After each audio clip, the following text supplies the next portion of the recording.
Good morning, welcome back to my Around the Kent Coast Cycling Challenge. Today I believe we're on part 18. It's really exciting, some really nice views today. It is a little bit cloudy, a little bit cold and a little bit drizzly today, but we're going to persevere around to see what lovely sights we can see around the Kent Coast. Let's get going.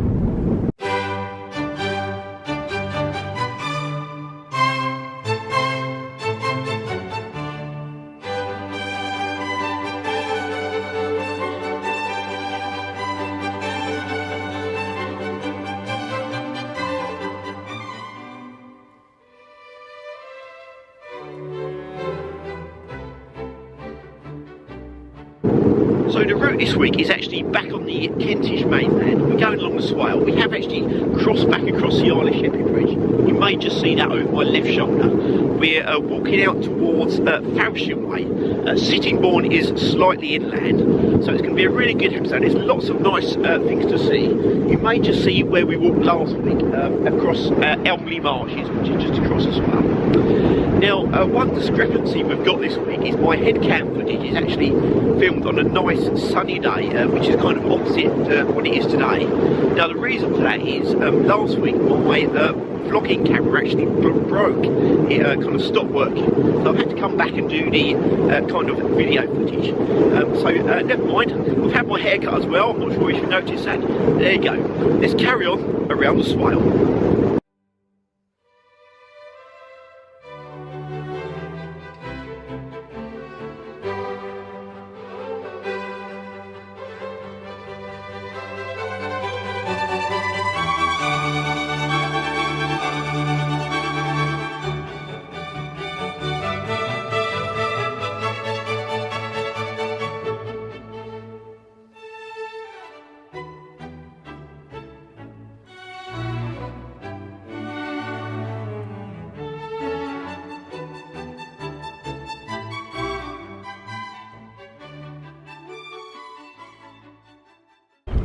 So we're just travelling along Milton Crick now. As you can see behind me, the tide is actually out at the moment, so it's quite muddy.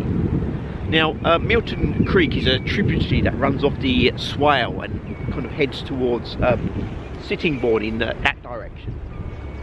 Now, Sittingbourne historically was very well known for its paper making industries. It used to get pulp from all around the world and ship the paper it made kind of back out all around the world. Which was quite interesting because I've got actually a connection with the Sittingbourne paper industry. About 20 years ago I actually worked in the mill in the middle of Sittingbourne. It was a Sittingbourne paper mill. I think a bit of Morrison's on it now, which is a bit of a shame. But historically, many years before I worked there, they used to ship the pulp up this creek towards the paper mills in Sittingbourne. And one of the problems they got was the creek actually silted up.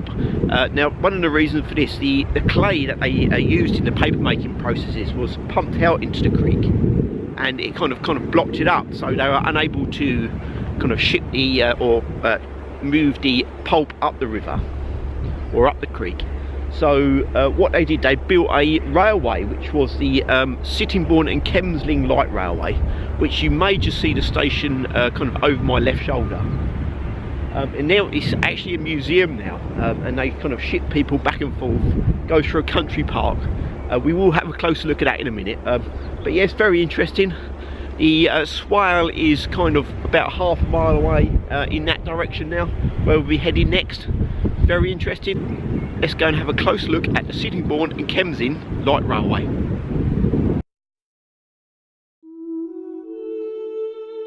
The Sittingbourne and Kemsling Light Railway has a collection of historic steam and diesel locomotives, coaches and wagons, and the railway has plenty for you to see and do if you're looking for a day out around Sittingbourne. So the start of the journey along the line is Sittingbourne Viaduct Station. Trains from Ridham Dock and Kemsley Paper Mill would arrive here and be split for various destinations around the paper mill and wharf. Some wagons are based here to give a flavour of the formerly busy location. After the train leaves the Sittingbourne Viaduct Station, it runs up to Kemsley Down Station, travelling slowly over the viaduct and its 118 spans and 5 bridges, giving a unique perspective of the area. Originally, the viaduct crossed many roads and weave between many terrace houses, giving a curvy route out of town. One of the highlights of the journey is that it goes through Milton Crick Country Park, which is a haven for wildlife and is just off the Swale. On arrival at Kemsley Down Station, the main site, you will find 2 standard gauge steam locomotives at the end of the platform. The engine shed is on your left, which is a big grey structure, and on your right is a memorial garden. This is an area of reflection and is dedicated to the memory of the railway workers who lost their lives. A bit further along is a toilet block, picnic and play area and footplate cafe where you can buy hot and cold drinks, light meals, sandwiches, sweets and ice creams. If we now look at the history of the line, Edward Lloyd, the newspaper owner and publisher, built Sittingbourne paper mill in 1867 to supply his empire with paper. The railway was originally horse-drawn and was centred around the wharf on Milton Crick, with lines into the storage sheds and the mills. In 1905, the first steam traction engine arrived on site. The locomotive fleet grew, and by the heyday of the mill, there were 14 steam locomotive engines, including 2 fireless engines, 1 diesel engine, and 1 battery-powered electric engine. There is far more interesting information on the Sittingbourne and Kemsley Light Railway website, which I will put a link to in the description below. Right, let's carry on along Milton Crick up to the Swale.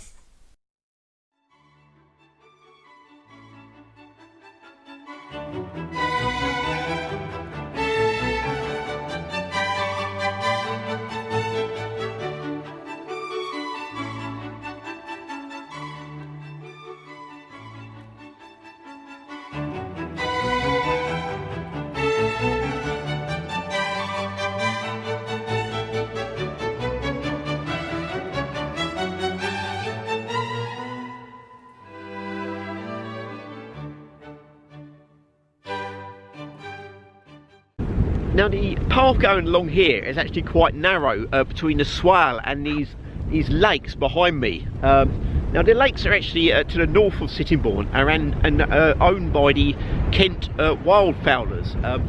Now I didn't actually know what the Kent Wildfowlers done until I looked it up. Now their website talks a lot about conservation, but basically what wildfowling is, I believe it's just dressing up in kind of camouflage gear and shooting birds, which I kind of imagine was at ends to conservation. But there you go, that land is owned by them. There's quite a few lakes there, so the path is quite narrow between the lakes and the Swale as we pan around, you can see. So it's very interesting. Let's carry on around the Swale.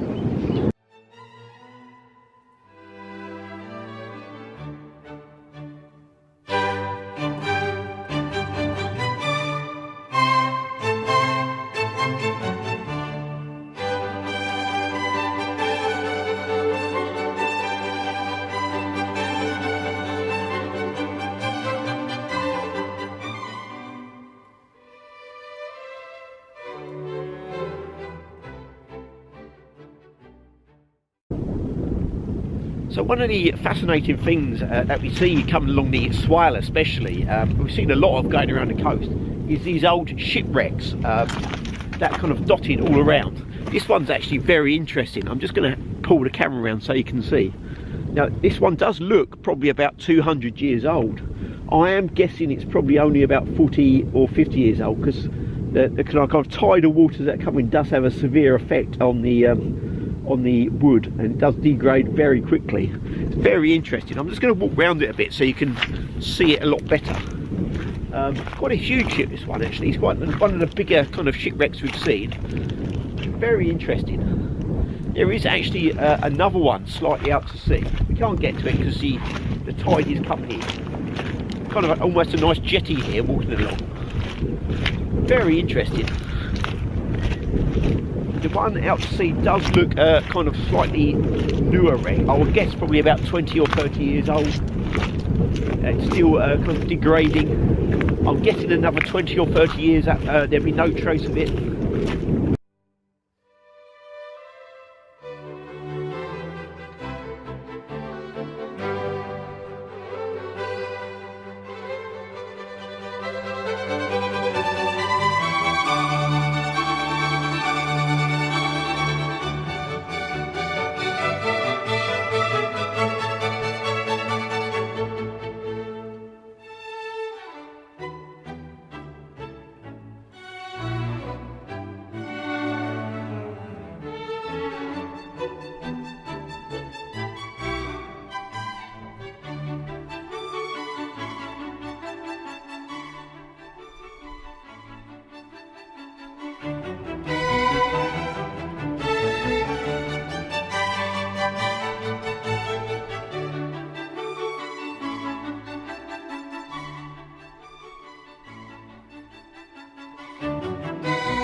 it's very interesting.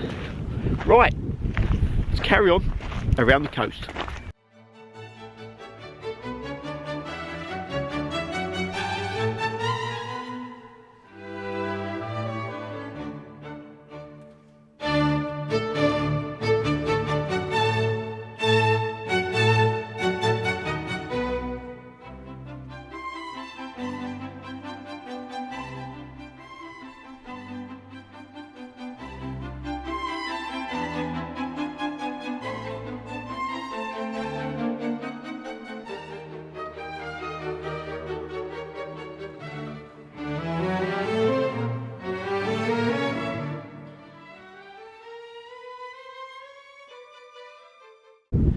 Thanks for joining me on part 18 of my blog. I hope you enjoyed it. Next week we'll be going on towards Faversham in that direction, which will be very exciting, and hopefully we see the North Sea again, which would be very good.